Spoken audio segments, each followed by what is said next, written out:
8, পৃথিবীর মাঝখানে মধ্যপ্রাচ্যে একটা ভূমিকম্প হবে, যেখানে আমাদের সো কল্ড আমিরুল মুমিনিনরা থাকে, যারা আমেরিকা এবং ইসরায়েলের বন্ধু, এদের এখানে একটা ভূমিকম্প হবে ইনশাআল্লাহ। আর 9, ইয়েমেন থেকে একটা আগুন বের হবে। ইয়েমেন থেকে একটা আগুন বের হবে, যে আগুন মানুষকে হাসরের মাঠের দিকে তাড়িয়ে নিয়ে আসবে। আরেকটা বলেছেন 10 নম্বর, যেটা এই মুহূর্তে আমি ঠিক মনে করতে পারছি না।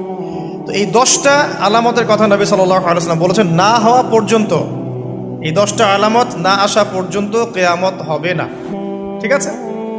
আচ্ছা, এখন এই 10টার মধ্যে সবচেয়ে বড়টা কি? সবচেয়ে বড়টা হচ্ছে মাসিহুদ দাজ্জাল। সবচেয়ে বড়টা কি? ও 10 নম্বরটা মনে পড়েছে, আলহামদুলিল্লাহ। সূর্য উঠবে পশ্চিম দিক থেকে।